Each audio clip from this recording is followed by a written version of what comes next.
harus ada teknologi yang 2 kali 24 jam.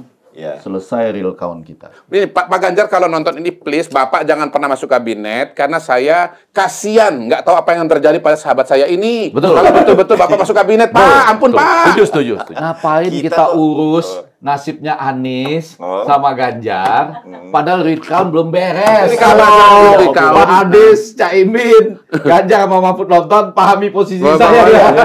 Kalau panjangnya nggak pas, gitu ya, nadanya kurang pas, sorry jadi sulit.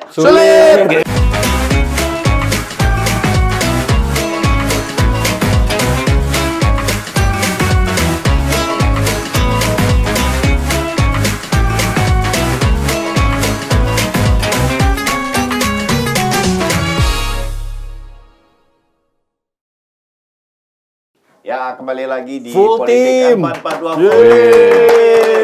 Pertama kali full team, pertama kali full team pasca pemilu. Pasca pemilu ya. Ini baru Coach Effendi Ghazali kembali lagi. Tapi nanyain loh. riset di lapangan masih jalan. Oh, masih jalan. Ya, tapi riset kembali. Jadi bawa pulang apa ke sini? Banyak kalau diceritakan 7 episode. 7 episode. Yang agak susah dicarikan pertaliannya dengan 442. Harus dicari satu-satu analoginya. Tapi 7 episode. Jadi kita udah lewat, kemarin kita udah ngomongin Coach Ege, pemilu sudah lewat. Tampaknya doa Mas Kodari sudah terpenuhi sekali putaran versi quick count. Lagi kita masih menunggu tentu saja hasil KPU. Tapi kita di sini cukup mempercayai metodologi survei dan quick count. Jadi tampaknya aman ya, Mas Kodari ya. Memegang sekali putaran biasanya begitu ya. Ada 3 hal soal itu. Di luar yang 7 tadi. Di luar yang 7. Yang pertama adalah saya tuh mau ini ada bagian dari satunya. Melalui acara ini supaya jangan salah kutip lagi. 442. Itu harus agak jelas. Di Nalar TV ya, jangan bilang di TV lain. 442 di Nalar TV. Coba kita pakai Nalar untuk menanyakan ada nggak? Saya rasa ada. Apa? Langsung saya jawab ada. Putra-putri terbaik bangsa yang bisa menyediakan atau membuat teknologi IT itu sehingga real count kita bisa 2 kali 24 jam saja. Harusnya bisa. Kalau nggak bisa, lelang secara internasional. Pasti bisa. Dibilang campur tangan asing. Ya, karena kan dianggap campur tangan asing. Nah, karena itu IP-nya saja dianggap luar negeri, sudah dianggap server IP server ya. Iya. Ya kan? Dianggap jadi kayak yang kalah dalam pemilu aja. Pasti itu. Tenang, pelan-pelan. Yang saya mau katakan ada algoritmanya untuk pemilu itu, yaitu kalau IT pemilu algoritmanya 4 A B C D A-nya itu semua peserta pemilu tahu persis IT apa yang digunakan, termasuk budgetnya berapa, dan tempatnya di mana. Nah, itu diketahui tuh. Saya yakin ini juga udah begitu kok. KPU itu kan partnernya DPR. Harus tahu. Iya, pasti semua kegiatan-kegiatan yang dilakukan teman-teman civil KPU society lagi ke sana ya. Lagi nanya-nanyain tuh. Terus yang kedua, tahu persis keunggulannya apa. Kenapa itu yang Kenapa dipilih? unggul. Tahu juga kelemahannya apa. Semua teknologi ada keunggulan dan kelemahan. Karena itu kalau dia tahu keunggulan dan kelemahannya, semua sama-sama bisa jaga. Situ mau masuk. Kalau nggak ada, saya sudah tahu. Situ mau masuk, saya sudah tahu kelemahannya gitu ya. Saling jaga. Sama yang keempat. Kalau nggak dibahas berarti nggak tahu dong. Diupdate terus. Gimana? Iya, kalau misalnya sekarang diupdate terus setiap berapa jam. Politik, DPR ngomong-ngomong, membahas mengenai Sirekap, lalu kemudian mempersoalkan ini dan itu, dan mereka nggak tahu itu barang apa, berarti kesalahan DPR. Sebagai pengawasnya KPU kan begitu kan? Saya pengawasan ini sih sama sama Mas Coach Kodari sebenarnya ini kita udah dibahas. Kita masih ada DPR ya? Masih. Enggak, saya pikir nambah lagi. Maksudnya yang baru ya? Kan begini. Yang baru. Ini hasilnya yang baru ya? Terbaik Indonesia membuat IT yang bikin ini ITB, udah Institut Teknologi Bandung sudah. Udah yakin ya? Iya, itu pernyataan yang ada di ITB. Dan itunya berangkatnya jadi kalau sudah ITB mau kampus mana lagi? Inilah keterwakilan. Saya mau bilang, saya sampai hari ini belum pernah mendengar institut namanya ITA. Sampai di ITB aja. Kalau ada ITA boleh lah. Cara-cara logika. Soalnya kalau lanjut ke ITC itu kan habis ke ITC jadi kalau ITC saya menolak. Karena nggak ada kompetensinya. Tapi kalau ITB saya percaya. Padahal saya sederhana loh. Saya mendukung Abang, tapi nggak ada ITA, Bang. Harus ada teknologi yang 2 kali 24 jam selesai real count kita. Iya, tapi itu kan idealnya pengennya begitu. Enggak, ini pasti bisa. Asal Anda lelang secara terbuka dengan benar. Nanti luar negeri yang menang, nggak apa-apa. Asal 4 hal itu diketahui. A, B, C, D. A, tahu teknologinya apa. Semua ini teknologi IT pemilu ini blockchain. Menurut saya siapapun kalau menurut saya pada hari ini ya siapapun yang menang pasti diributin. Mau ITB, mau ITC, mau ITA. Setuju. Karena itu. Nggak usah lah Sirekap itu diberhentikan aja kalau menurut saya sih. Iya, maksud saya di pemilu yang akan datang. Kita kan selalu membahas perbaikan-perbaikan kan di sini kan, dan biasanya kan diikutin oleh KPU. Makanya nih. Tapi khusus soal Sirekap ini, kali ini dengan berat hati KPU tidak bisa mengikuti Coach EG. Kenapa? Itu adalah amanat undang-undang yang berlaku pada hari ini. Jadi kita cuma bisa membahas dan merekomendasikan pemilu, revisi undang-undang pemilu, sama dengan kita merekomendasikan perubahan sistem debat. Tapi semua yang nonton nonton di Nalar TV, di acara Politik 442, coba cari sama-sama ya. Apakah tidak ada putra-putri terbaik bangsa atau mau dilelang secara internasional yang bisa menyelesaikan mau Sirekap, Sirekrup, ITA, ITB, ITC ini ya, yang selesai 2 kali 24 jam. Pasti ada. Iya, tapi pasti ada. Karena sehingga bangsa kita nggak usah teriak-teriaknya sampai begini lama nih, begitu panjang nih. Menurut Sirekap ini, yang gaya baru 2 kali 24 jam, habis quick count, saya tuh mencatat 1548 loh, sudah ada televisi yang mendeklarasi pemenang presiden berdasarkan quick count adalah ini, gitu ya, 1548. Lalu kita nunggu Sirekapnya jalan terus, karena begini. Ini agak penting. Kenapa Sirekap ini saya ragukan? Saya akan tunjukkan pada Anda bahwa nggak usah jauh-jauh. Di rumah saya aja. Ini saya mau mengundang lagi bagi semua penonton Nalar TV 442.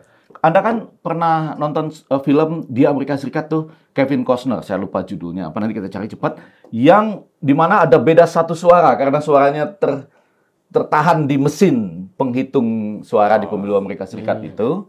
Kemudian akibatnya pemilu Amerika Serikat itu terhenti. 50%, kurang lebih plus 1-nya ditentukan oleh suara yang tergantung di mesin ini. Anaknya Kevin Costner waktu itu. Nah, ini kalau dicari langsung ketemu lah gitu ya. Nah, persis seperti ini saya mau bilang, ini menarik. Ketika orang ngomong Sirekap. Di tempat saya itu ada terjadi perubahan 1 suara gitu. Dari jadi hasil pengalaman langsung dari hasil yang saya catat pada waktu di TPS sama dengan yang sudah dihasilkan oleh Sirekap. Kan cuma 1 suara Pak Effendi Ghazali. Loh, yang jadi presiden itu 50% plus 1. Plus 1. Plus 1 plus 1 suara ya, bukan plus 1%. Ini plus 1 suara gitu kan. Jadi di tempat saya itu. Jadi saya cuma bisa cerita begini, Mas. Kalau dibandingkan dengan sistem sebelumnya, mungkin sistem sekarang ini niatnya baik ya. Artinya begini, kalau sistem yang dulu yang elektronik itu hanya foto C1 ya, atau foto C hasil ya, sama dengan memfoto KTP gitu. Nah, sekarang ini ada instrumen yang lain yang selain aplikasi foto yang membaca. Jadi hasil hitungan itu difoto sama dia, keluar angka-angka.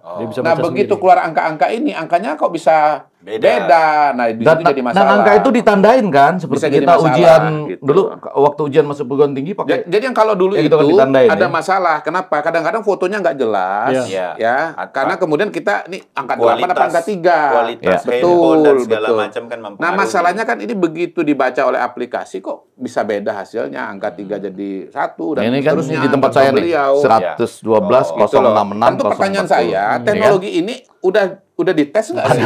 Ada dibuat simulasinya nggak sih? Berubah loh angkanya. Dalam skala masif gitu loh. Nah, tapi berarti aneh juga itu sebetulnya. Aneh ya. Itu pertanyaan juga sih. Sirekap tapi balik lagi kalau saya, ini DPR kemana aja? Iya kan, betul. Tapi semua tahu ya. Kan harus dibikin angka begini kan sama di TPS 0, 6 gitu kan? Ya, supaya terbaca oleh dibaca oleh sistem tadi loh. Iya, sebetulnya kan begini. Sirekap dan lain-lain itu. Harusnya ini kan bisa dibaca, karena kan kita ini ya sebetulnya menggunakan teknologi kayak beginian kan dari zaman SMA.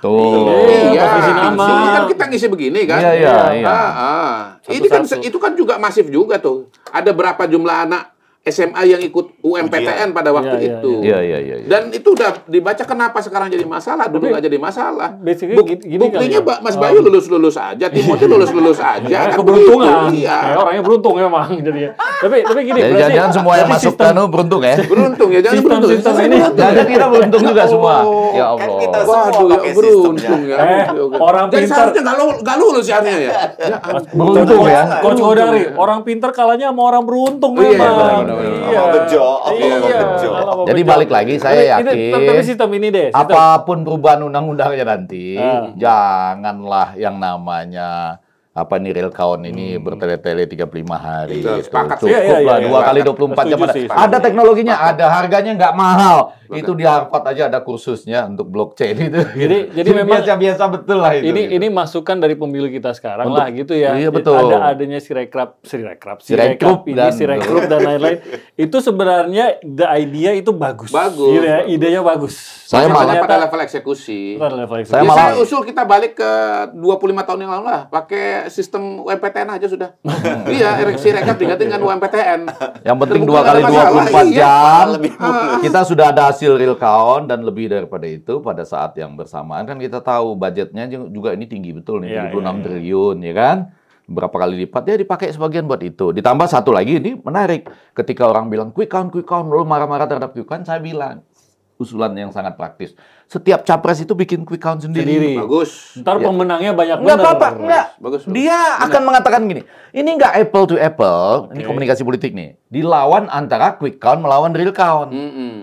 Mereka mengumumkan quick count. Anda bilang data kami adalah real count. Berapa lama?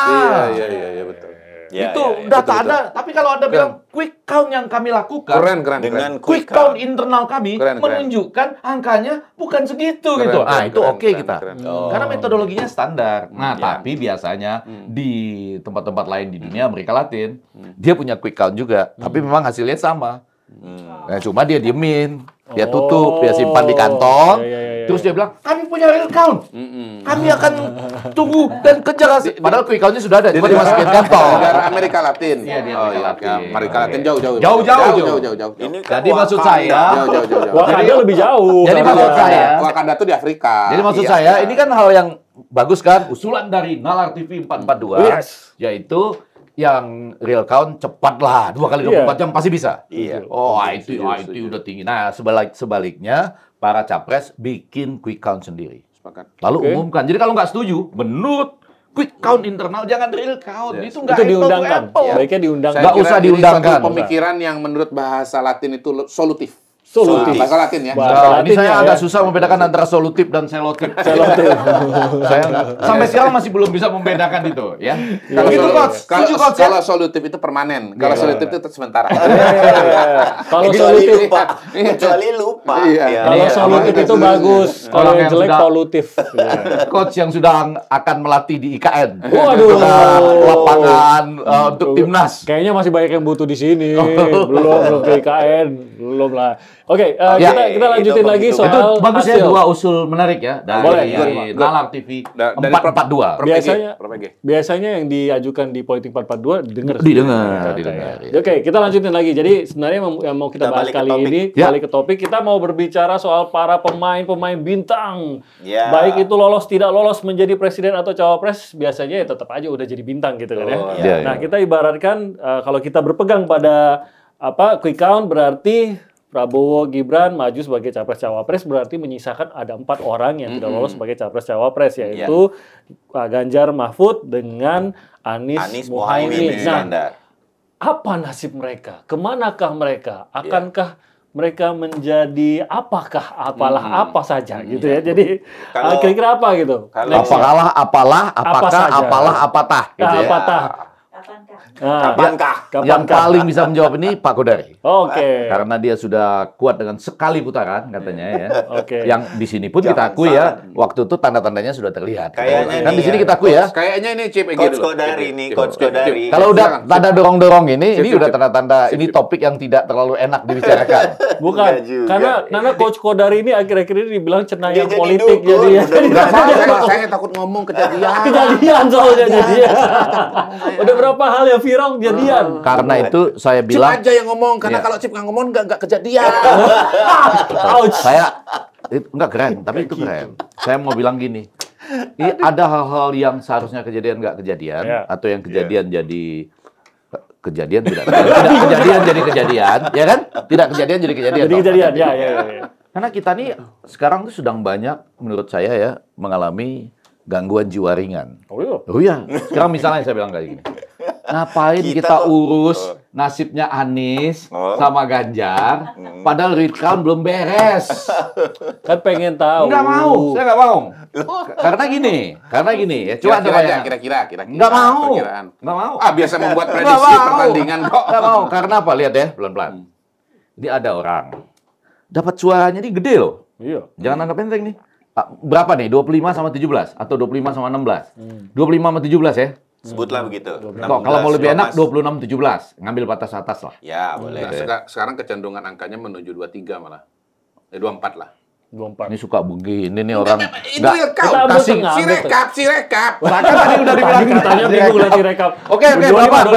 25 tambah satu lagi 17. Nah, 42%. Besar itu, Pak. Betul kan? Iya. Lalu orang ini bukan cuma mereka berdua loh.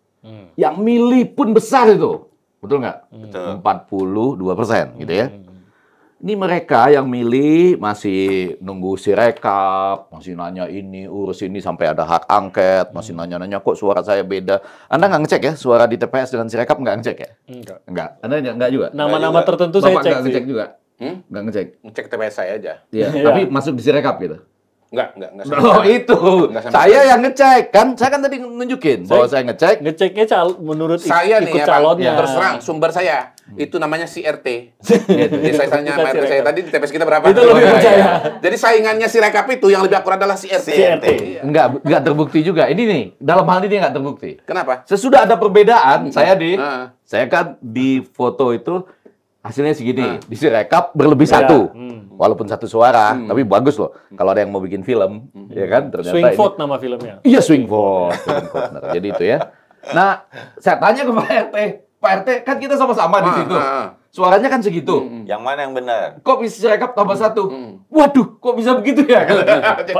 Bingung juga. Oh, jadi si RT kalah masih rekap. Salah sirekap. Tapi balik. Saya mau bilang begini. Nah, tapi nanti kita teruskan. Kalau si rekapnya bisa jawab, dia juga bingung. Iya. Masalahnya si rekap nggak bisa ditanya. Halo si rekap. Iya. Nah, abis itu, maksud saya gini loh. Ini orang nih besar suaranya, ya. Mereka nyari-nyari si rekap, nyari hasil, mau angket dan segala macam. Itu kan dalam demokrasi biasa saja. Ini baru saya sebutkan gangguan jiwa ringan ya. Dan mereka melihat, loh kok tiba-tiba ini ada orang yang sudah membicarakan nanti yang ini masuk koalisi nggak gitu. Iya. Ya, ini, waduh, kecuali si rekapnya cepat nih. Kecuali dia 2 kali 24 jam sudah ketahuan nih. Nggak apa-apa kita omongin. Jadi tapi kan ada quick count. Kan quick count harusnya cukup bisa menjadi pegangan. Nah, karena itu bedanya adalah begini. Jadi saya waktu itu, terutama yang paling terakhir itu saya ikuti secara langsung adalah Trump melawan Hillary, ya. Tuh hampir semua televisi Indonesia kan saya ada di situ ngajak, ayo kita ke Javits Center karena yang menang Hillary. Saya bilang enggak. Kita ke tempat Trump karena menurut Profesor Shapiro dan Alan Hitmans mengatakan yang menang Trump ini gitu. Jadi mungkin satu-satunya televisi Indonesia yang ada di situ. Akhirnya saya bilang sama TV One, Anda bagi tim 2 lah. Yang satu ikut saya ke Hilton di New York itu markasnya Trump. Lalu kita ada di situ. Tapi kan semua orang menunggu jam berapa nih akhirnya Hillary akan mengucapkan selamat kepada Trump. Itu yang paling lama. Hampir 2:30 malam lah. Baru dia ngucapin setelah real count-nya masuk dan menyatakan Pennsylvania jatuh ke tangan Trump, jadi akhirnya electoral college-nya terpenuhi tuh. Mungkin itu jawabannya. Nah, jadi maksud karena di situ ada 2 mekanisme angka. Ya, nah kalau kita nunggu dengan college. Nah, bukan maksud saya real count yang akhirnya mengantarkan bahwa ini terpenuhi electoral college-nya. Nah, sama seperti kita, real count yang akan mengantarkan nanti bahwa baik Anies dan Caimin maupun Ganjar dan kita Mahfud berhenti dong sekarang jadinya. Enggak, karena itu saya mau mendengar dari Bapak. Enggak, saya serius. Kan Bapak kan di depan selalu. Iya. Bapak kan selalu di depan. Jadi Abang nggak mau membahas. Saya mau membahasnya setelah Bapak real count. Ya nggak mau juga saya kalau gitu. Masa episodenya nyambungnya 2 bulan lagi gitu. habis lebaran. Selalu ada 2 yang ganggu saya. Belum lebaran dong, 30 Maret belum. Bapak lebarannya tanggal berapa? Enggak gini loh Bang, nanti habis quick count, habis KPU mengumumkan hasilnya. Nanti Abang bilang, MK belum, kan begitu. Baru selesai dibahasnya ini. Kalau saya habis real count, orang bisa mengucapkan selamat berdasarkan real count loh. Tapi kami maju ke MK ya. Nah, gitu. Bahkan kalau hak angket jalan, ini angket ini lucu. Abang ini harus Bapak harus bicara hak angket, Pak. Abang harusnya ngomong sama produser bahwa saya belum bisa ngomong nasib Ganjar sama Anies karena belum selesai. Hebat nggak acara ini, Bapak-bapak dan Ibu? Begitu demokratis.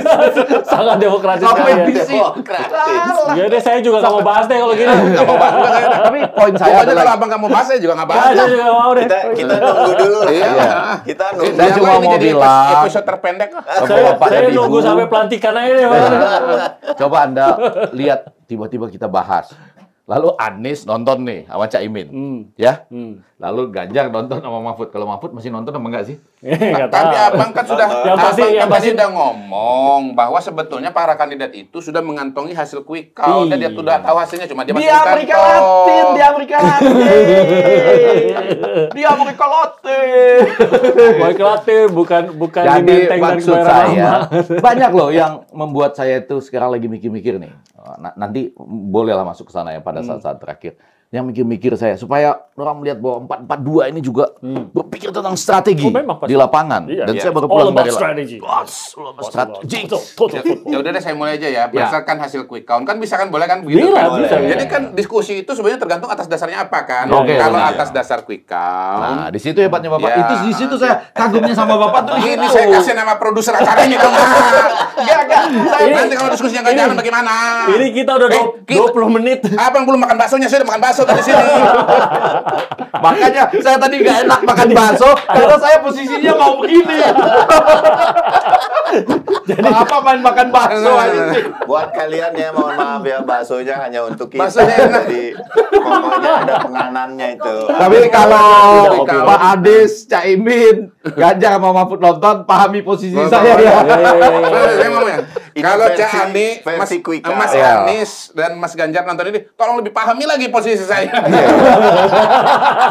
Karena udah makan bakso. Ini sudah 25 menit hanya untuk menekankan bahwa Bang Ege nggak mau jawab apa-apa, intinya gitu. Jadi menurut quick count, pemenangnya kan 02 Prabowo. Sekarang nasibnya Anies kemana, Ganjar kemana, Pak Mahfud kemana, Cak Imin kemana. Nah, mulai dari siapa? Mas Anies dulu. Kalau Mas Anies, menurut saya beliau dari pernyataannya itu arahnya kepada oposisi atau perubahan, dan saya kira itu logis. Karena beliau mungkin masih punya rencana politik ke depan, dan beliau mau memelihara konstituennya, yaitu kalangan yang tidak puas kepada Pak Jokowi. Kalau beliau bergabung dengan pemerintahan, beliau akan kehilangan konstituen itu. Jadi kalau orang bilang dia mungkin saja menjadi gubernur DKI lagi, bisa saja dengan catatan bahwa itu termasuk bergabung nggak? Menurut saya dia akan tetap ambil sikap oposisi, dan kalau misalnya maju kemungkinan dengan partai-partai yang akan oposisi dari pemerintahan. Ini kita kalau di bola kita ibaratkan Anies itu seperti Lionel Messi. Kenapa Lionel Messi? Karena ini menarik. Anies itu baru saja melalui kontestasi mungkin bisa dibilang terbesar nasional ya, yaitu pemilihan presidennya. Lionel Messi itu baru saja melampaui kontestasi terbesar yaitu Piala Dunia dan memenangkan Piala Dunia. Argentina. Tapi apa langkah berikutnya? Dia turun justru, ya kan? Justru ke Inter Miami. Ya, tapi berarti ini dengan alasan yang berbeda dong. Alasan yang berbeda. Jadi kalau Anies Messi kan menang, kalah. Tapi dia kontestasi besar. Menurut versi quick count, Malah jangan-jangan yang agak mirip Messi itu Prabowo. Oh gitu. Kenapa? Ya kan? Karena beberapa kali kalah di Piala Dunia. Sekarang menang. Pada akhirnya. Ya kan? Argentina kan berapa kali sampai Copa Amerika aja kalah. Iya, terus terakhir menang sekali. Waktu 2014 berarti ya, yang di Brazil pun, di Maracana pun, itu sudah sampai final loh. Baru terakhir ada golnya Götze kan. Dan tendangan terakhirnya dia yang jauh melambung gitu ya. Untuk 1-1. Jadi jangan-jangan agak mirip Prabowo gitu. Nah, yang menarik adalah bahwa kemungkinan jalannya Anies ini akan berbeda dengan sebagian partai politik pendukungnya. Dan itulah yang kita lihat pada hari ini, misalnya Pak Surya Paloh ketemu dengan Pak Jokowi. Saya membacanya sebagai sebuah tanda bahwa Nasdem ini akan bergabung dengan pemerintahan. Jadi kalau dibilang tadi kemungkinan Anies akan tetap bertahan di jalur perubahan, ini tidak berarti bersama dengan partai-partai yang sama. Belum tentu dengan partai-partai yang sama. Karena memang dalam politik kita itu ada dua jenis koalisi, koalisi pemerintahan dan koalisi pemilu. Ini kamar yang berbeda. Jadi bisa sama di dua kamar ini, tetapi bisa beda juga. Dalam kasus Nasdem, koalisi pemerintahan dan koalisi pemilunya beda. Gitu. Tapi ini masih perlu Karena dikonfirmasi. koalisi pemilunya sudah menjelang tutup buku dan anggaplah bahwa kemudian belum berhasil menurut versi quick count. Ada penekanan ya. Menurut versi quick count, ya, maka kemudian sudah ancang-ancang bersiap untuk kembali kepada koalisi pemerintahan. Walaupun Anies dan Cak Imin bilang mereka masih solid, belum tentu dengan Nasdem. Walaupun udah ketemu Pak Jokowi. Menurut saya antara Anies dengan Muhaimin nggak bisa disamakan. Perbedaannya adalah bahwa jangan pakai istilah solid lah. Muhaimin karena kita di sini mirip partai. Solid itu buat PDIP lah. Oh iya. Konsisten barangkali ya. Nggak bisa cuma solid doang. Apa tuh? Solid. Dengan adanya solid. Gitu. Makanya jangan dipancing ke sana. Konsisten di jalan perubahan. Kalau panjangnya nggak pas, gitu ya, nadanya kurang pas, solid jadi sulit. Gitu. Oh, saya laporin PDIP. Waduh. Saya kan menjelaskan. Padahal dia dulu sama PDIP. Aduh. Emang sekarang enggak? Apa? Sekarang enggak, masih sekarang enggak sulit. Justru sekarang jadi sulit. Oh, jadi dulu hubungannya solid. Sekarang hubungannya sulit. Itu yang saya maksudkan, antara solid dengan sulit. Itu bedanya. Itu contohnya di Pak Kodari sendiri. Iya. Tapi sulit pun kalau udah sepakat bisa solid lagi kan. Iya. Jadi tadinya kalau Nasdem ini jadi dari sulit mau jadi solid lagi. Iya.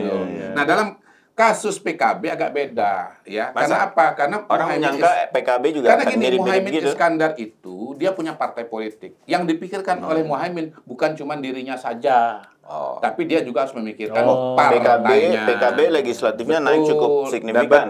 Betul. Lebih jauh lagi.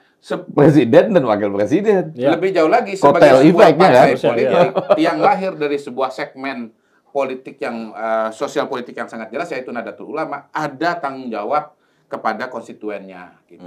Nah, dalam konteks itu mungkin saja Cak Imin berpikir bahwa ya saya akan bisa lebih berbuat banyak kalau PKB itu bergabung dalam pemerintahan. Tapi kalau tadi ngelihat naik tadi seperti kata yang tadi di-mention Coach Ege tadi, suaranya naik, apa enggak itu berarti justru pemilihnya ingin tetap berada di jalur perubahan, berarti di luar, di oposisi gitu. Bisa saja kembali kepada Cak Imin, tetapi begini, balik lagi kalau bicara pemerintahan, kita punya dua fase pemerintahan. Pertama fase kontestasi, yang kedua fase memerintah. Nah, fase memerintah ini jauh lebih panjang dibandingkan dengan fase kontestasi, dan justru program-program kerja itu dilaksanakan pada fase pemerintahan.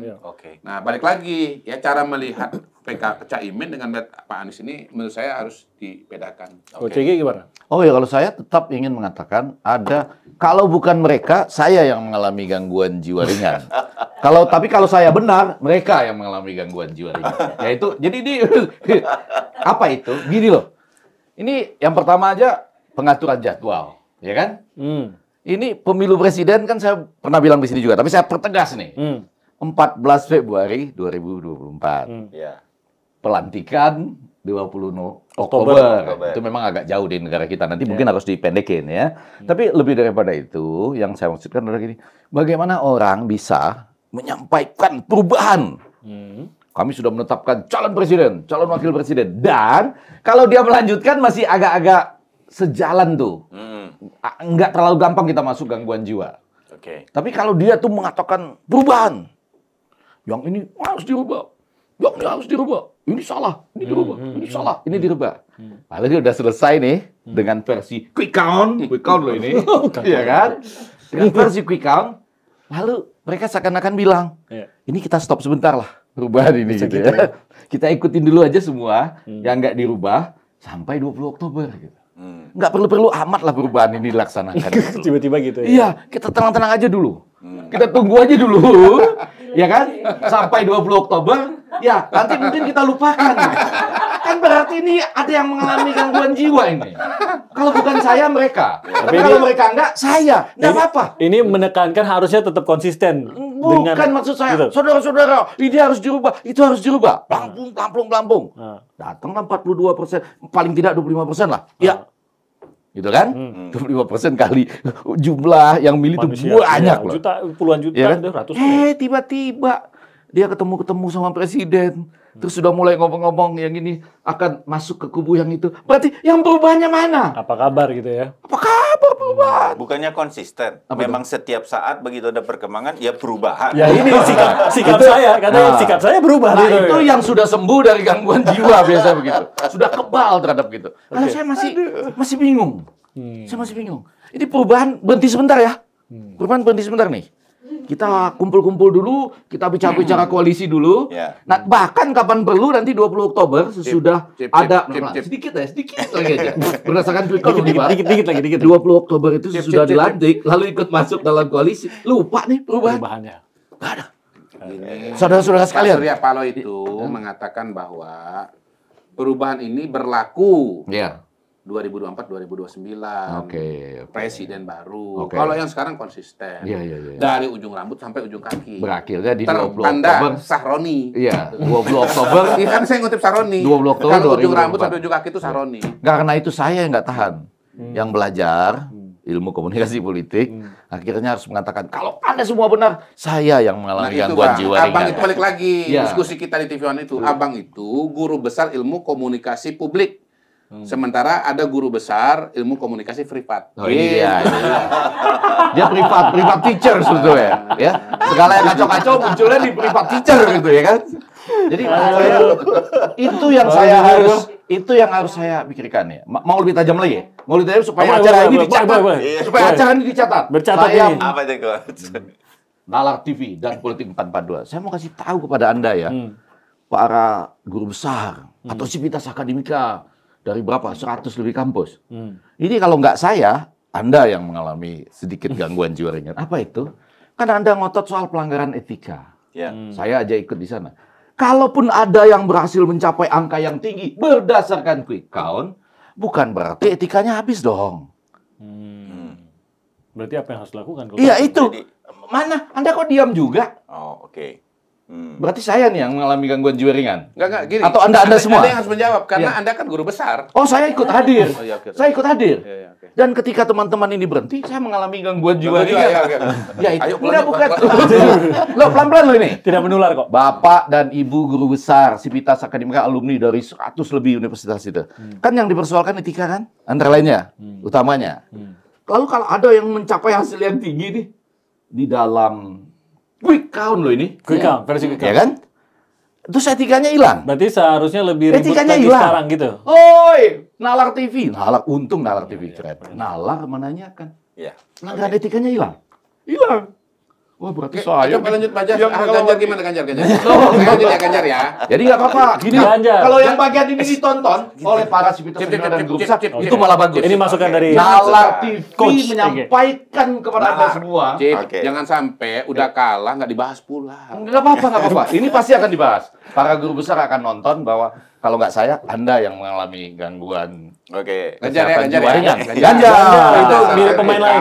Versi quick count. Versi Ya, versi quick quick count count. ini. Nah, kalau Mas Ganjar ini kan kalau balik gubernur Jawa Tengah kan nggak bisa. Nggak bisa. Sudah dua kali. Sudah dua kali. Opsinya itu maju ke provinsi yang lain atau kembali ke Jawa Tengah. Saran saya Bupati Boyolali. Kenapa bukan? Karena di Oh, semua Bapak ini ngajak orang berantem ini. Nggak gitu dong. kabupaten. Bukan saya dahater kok. Nggak bisa. Kalau untuk itu saya berantem. Di semua kabupaten. Saya kota mewakili itu Pak kalah Ganjar yang mau menang berantem di Boyolali. sini nih. Kan semua kemungkinan harus dibahas. Saya itu kan cirinya semua kemungkinan dibahas. Soal kesimpulan terserah pemirsa kan gitu kan. Iya. Gitu. Ya, Memang saya semua kemungkinan. Pantas saya bahas. Bapak ini banyak yang nyerang ya. Bapak Bupati Boyolali dengan segala hormat pada teman-teman Bupati Boyolali. Jangan lupa, pertama-tama kan saya udah sebut gubernur Iya. atau Gubernur kan udah nggak bisa. Yang beri gubernur daerah lain. Oh, daerah lain. Kan ada contohnya, Jarod Saiful Hidayat nggak jadi di DKI, maju di Sumatera Utara.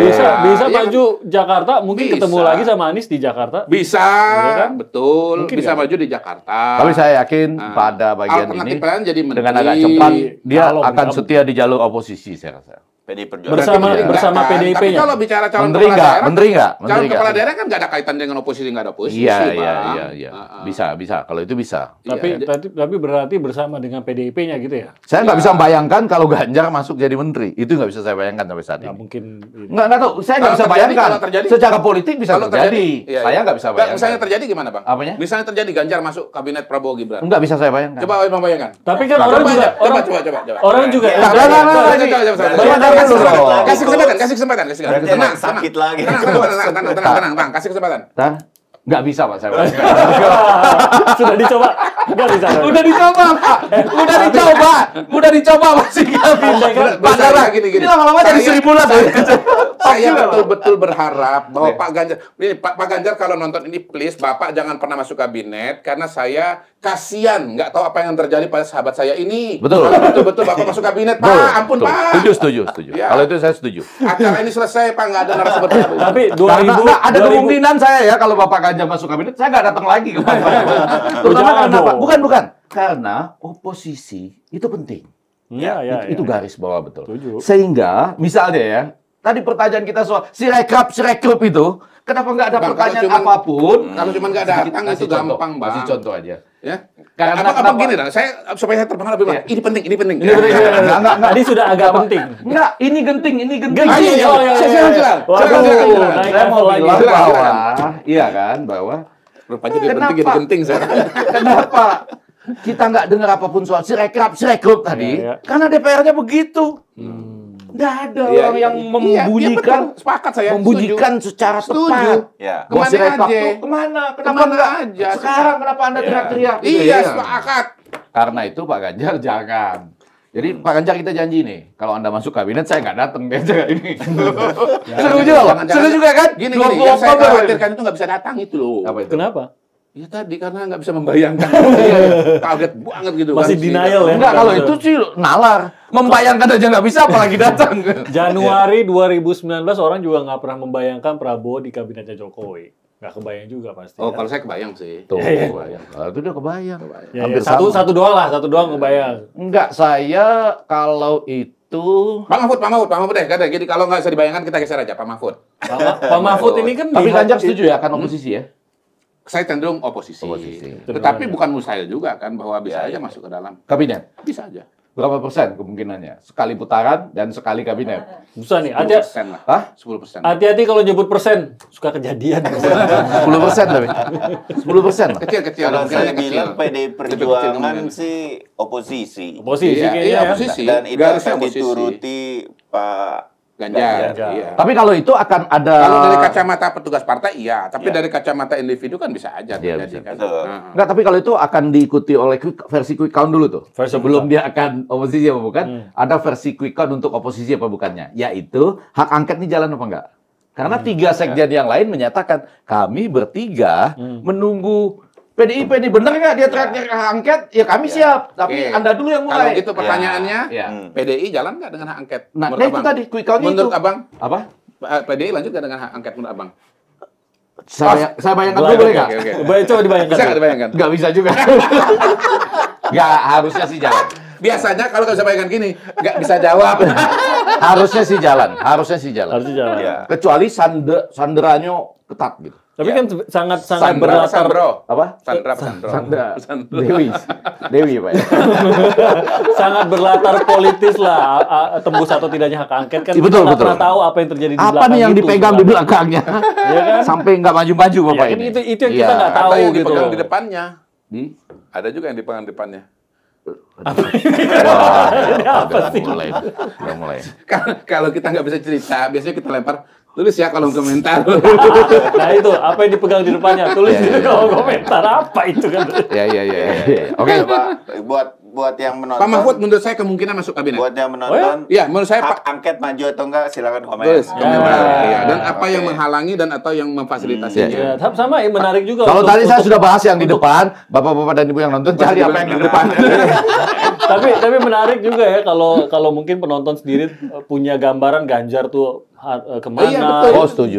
Di komen deh. Silakan di komen. Kita pengen tahu gitu loh gambaran masyarakat. Karena mereka yang punya suara bisa yang Exactly. 58 atau yang 42, Jadi betul kan ya? kalau tadi kan Bang Ege bilang 42, nah si 42% ini Kemana? Mengharapnya kemana? Iya, berharapnya kemana? Iya, Berharapnya betul, Mahfud betul. kemana? Ganjar Iya, kemana? iya. Khususnya Anies kalau Anda kemana? pendukung 03, kira-kira aspirasinya Mas Ganjar kemana kan gitu. Exactly. Iya, Bagi Betul. pendukung 01, Anda aspirasinya Mas Anies kemana? Kemana? Kemana? Kita pengen tahu. Jadi ditulis di kolom komen. Jadi Pak Mahfud gimana? Lanjut, Coach. Mahfud. Pak Mahfud. Mahfud. Saya menduga Pak Mahfud ada kemungkinan masuk ke dalam Kabinet lagi? Iya. Tergantung mau atau tidak Iya. ya. Karena dia kan Mungkin mau sih kalau saja, menurut kan? saya sih. Iya. Jadi memang bebannya Pak Mahfud juga pertama sih menurut saya dia sebetulnya sih fine-fine aja kemarin itu di dalam kabinet. Saya nggak pernah melihat dia punya pernyataan yang istilahnya ngegas selama jadi Belakangan, menteri, ya. belakangan iya. agak ada sedikit. Nah itu Setelah mundur ada. baru Setelah belakangan mundur. aja Iya, setelah mundur. setelah jadi calon mulai agak gas-gas. Iya, iya. Apalagi di debat kan ada. Iya. biasanya Jadi gitu. kalau bisa bicara oposisi, ya oposisinya memang situasional karena jadi calon aja. Sebetulnya menurut saya sih secara emosi dia cenderung dekat dengan Pak Jokowi. Karena sebetulnya. tidak mengusung perubahan maka lebih mudah untuk Iya, masuk gitu iya, ya. Tapi iya. Pak Prabowo-nya gimana? Karena ini kan Ya, mungkin prerogatif juga- presiden. Oh, kalau Pak Prabowo pengen Jadi merangkul begini semua. sebetulnya, Pak Iya. Mahfud itu membayangkan waktu dia berpasangan dengan Mas Ganjar, ini slogannya tetap keberlanjutan juga. Oh. Bahwasanya kemudian instruksi dari negara Latin itu kemudian untuk oposisi, itu yang dia bikin agak kagok-kagok. kalau menurut Jadi saya. menurut saya peluangnya 30-70 dalam arti kata 30 Masuk.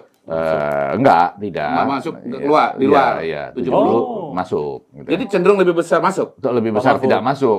Gimana gitu? Saya 30-70. Gimana Terserah tuh, Bapak. Di? Terserah Bapak. Ya kan Bapak naruh mana yang di depan. Saya nyesuaikan angkanya. 30, oke, ini biar Bapak coba. 30, 70. Ya. 30% kemungkinan. Tuh, Bapak taruh apa kalau Bapak bilang kemungkinan masuk? 30% saya taruh. Oh iya. Kalau Bapak bilang kemungkinan tidak masuk, saya taruh 70%. Jadi tergantung Bapak. Kemungkinan, Saya ikutin Bapak. kemungkinan untuk Ini tidak nalar masuk. TV loh ini. Oke, kita pakai bagan aja, pakai Ya, bagan. yang Kemungkinan Kita tidak untuk masuk. supaya Iya. suaranya jelas. Yang saya mau bilang itu karena gini. Jadi kalau dari Pak Prabowo dia ingin merangkul semuanya. Oke. Maka itu saya kan pernah sama-sama Anda di televisi saya bilang itu yang paling bagus tuh debat terakhir dia. Karena gemoy itu sama dengan merangkul semua gitu. Gemoy itu yang mengemaskan. Ya bukan cemoy kalau di sini bukan Mencemaskan. ya, menggemaskan dan lain-lain. Nah itu udah pas betul lah itu. Sehingga saya bisa setuju waktu itu sama dia. Terlihatlah satu putaran kalau gitu ya. Nah tapi poin saya yang agak masalah ini penting nih. Prof Mahfud itu kan oke aja dia menurut saya bisa lah dulu dia tim suksesnya ketua tim suksesnya Prabowo pernah iya. dan nggak ada masalah Dengan ya. Prabowo Iya. pun sebenarnya Dengan punya Prabowo hubungan emosional dekat. dan panjang ya. Cuma Panjang. itu yang saya takut itu aja. Karena kan nanti biar bagaimanapun ada suatu waktu Pak Mahfud akan ketemu Gibran. Oh iya, iya. Nanti dibuka pintu kalau Gibran gini lagi bagaimana coba? Kan tinggal dibalas gampang, tinggal diginiin juga. Oh gitu. Karena kan biar bagaimanapun menteri pada satu saat akan ketemu wakil presiden loh. Iya, Pasti iya, dong. pasti. Hah? Iya, Tapi dugaan pasti. saya begini. Ya kan? Pasti Tiba-tiba, gini. oh Pak Mahfud ya kata Pak Gibran. Gini, Bagaimana gini. coba? Pasti nanti. Kalau dalam sepak bola yang ini ada. Kalau, Enggak, saya mau jelasin kalau jadi sedikit aja. kabinet pasti nanti Pak Mahfud yang bilang begini siapa gitu. Iya, iya. Karena kan wapres. Oh. Enggak, karena kalau dalam sepak bola supaya tetap kembali ke 4-4-2, Iya. adegan gini itu ada kan? Oh, ada. iya. Itu ada dong. Coba siapa kemarin itu yang mencetak gol yang kedua Liverpool? Gakpo ya, setelah ketinggalan 1-0 sama Luton. Terus kemudian kan tandukan Van Dijk, kemudian Gakpo nyetak gol kan? Ya. Wih, gitu ya. Dengan mata, oh ini udah bisa 2-1. Dua-duanya ada dalam sepak bola. Adegan gini juga ada loh dalam Ada, sepak bola. ada. Penjaga gawang kalau kena apa? Kehalang matahari. Matahari. Gitu. Lihat dari jauh. Jadi Atau dalam yang sepak bola terbaru ada, Bang. apa tuh? Itu Cristiano Ronaldo. Tapi langsung. Menurut saya Pak Mahfud akan begini nanti. Wah, jadi di sepak bolanya seperti apa gitu loh. Akan gitu ya. 30% kalau menurut saya, tapi 30% Saya kecenderungannya ada. Pak Mahfud saya prediksi akan begini. Ada dong. Ah, gitu. Tapi itu sudah lebih baik daripada tidak bisa membayangkan. Bayangkan ya, Kalau Pak ini saya ada Prabowo ya 37. dulu menjadikan Pak Mahfud ketua tim suksesnya. Iya. Kemudian Pak Jokowi mau menjadikan dia cawapresnya. Jadi sebetulnya ini hubungan emosionalnya dekat dengan dua-duanya. Jadi sangat iya, mungkin iya. untuk Iya. berada di dalam Iya. lagi. Bisa Jadi jadi, 30-70 tadi komentarnya- bisa jadi 70 tuh Masuk. masuk. Iya. Komentar Iya. Pak Mahfud kan di media saya nggak mau ikut-ikut soal hak angket. Hak angket. Iya, iya. Hak angket itu Pak Partai. Memang nggak bisa kan? Betul. Prof Mahfud nggak bisa dari mana-mana masuk. Iya, tapi kan Iya. Capres Dia ngomong bukan- oleh hak angket. Iya, enggak Capres capresnya ngomong. udah. Tapi dia kan nggak Walaupun bisa. tidak ini- dalam posisi Iya, maksudnya begini, justru berkuasa di sini apa-apa kita di melihat situ. perbedaan antara capres dengan cawapresnya. Enggak, kalau Iya, saya iya. karena Capresnya ngomong menetapkan hak angka angket, 30 capresnya Prof bilang Mahfud, saya melihat nalarnya memang nggak bisa masuk. Karena dia bukan anggota partai untuk masuk ke mengajukan hak angket itu, ditambah bisa dengan membacanya seperti ini. Iya, dan tidak bisa karena kan tidak dalam konteks apapun udah nggak bisa lagi. Dulu orang datang pemakzulan ke dia aja udah salah juga tuh kan, yang waktu udah 100 tokoh datang ke dia. Lebih salah lagi waktu itu kok diterima kalau mau saya sih. Apa ya? Lebih salah lagi nih kalau diterima. Enggak, diterima nggak apa-apa, tapi jangan disampaikan gitu. Diterima kan nggak apa-apa, Pak. Diterima ngobrol-ngobrol aja kita. Nanti milih saya ya, misalnya kan nggak apa-apa. Tapi jangan diumumkan. Diumumkan. Sudah-sudah, itu orang tadi datang, terus minta pemakzulan kok ke saya. Gitu. Nah, itulah masalahnya, Bang. Makanya kita tuh harus kerjasama, komunikasi publik dan komunikasi privat. Kalau Pak Karena beliau ini salah, komunikasi privat dipublikkan. Betul. Tapi tidak sedikit, Pak, komunikasi publik itu jadi privat itu juga nggak boleh, Pak. Yang seharusnya dipublikasi gitu ya. Manusia itu kan ada sisi publik, ada sisi privat. Masa semua Bapak publikkan? Tapi Bapak yang bagian depan tadi itu kan privat, Pak. Masa? Tapi dalam kasus ini, yang di depan itu sudah nggak bisa diomongin. Iya, betul. Tapi kan nggak apa-apa. Banyak hal-hal yang sifatnya di depan nggak bisa diomongin. Nggak bisa. Bersifat privat kan? Setuju. Iya, biasanya itu dicontohkan dengan dianggap terjadi di negara Latin katanya. Latin. Privat Kita aman. Nah, di sini nggak ada. Di sini nggak ada. Sia aman. Oke. Lama-lama kita nggak jelas semuanya. Nggak, tapi banyak yang jelas loh. Satu, para capres-capres itu di pilkada nih penting. Kenapa? Bagi 6 bulan Anda lagi. 6 bulan lagi kan? Bagi Anda para kepala daerah yang mau tampil jadi calon kepala daerah, hadirlah di Nalar TV. Itu setuju. Tidak salah. Nanti bikin 3 kali seminggu lah Pak kalau ada kepala daerah yang tampil. Itu bagus. Itu bagian apa? Memperkenalkan Memperkenalkan calon kepala daerah. 442 itu. Dapat juga dia. 442 dapat juga. Tapi yang lebih penting Anda siapkan quick count sendiri di masing-masing daerah Anda. Jadi ketika ada quick count dari Anda bilang, quick count saya angkanya segini, beda. Tapi begitu quick count sama, simpen Pak. Setuju. Gini. Ya. Jadi gini, setuju, quick count itu penting banget, setuju dan bisa disampaikan begitu karena auditnya gampang. Gampang sekali. Iya, karena jumlah TPS-nya di daerah lebih kecil. Sampel. Daerah terutama sampel. Kita bukan bicara populasi. Iya, betul. Misalnya kayak Pilpres ini. Pernah kan ada quick count bermasalah kan begitu. Kan dipanggil.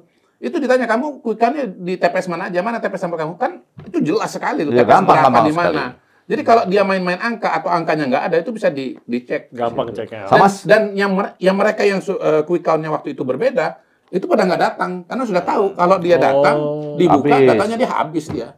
Jadi itu sederhana, Anda bikin quick count sendiri. Yang kedua, menarik. Real count juga. Kita cari ITB oke, ITA oke, ITC oke, yang mana saja semuanya.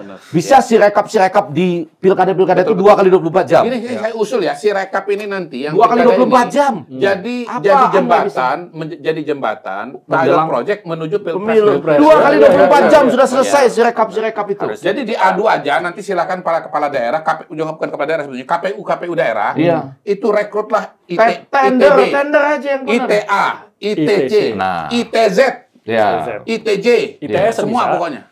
ITS. Dengan 4 itulah dia memang. Masalahnya ITS itu kalau dari B ke S itu kejauhan sih.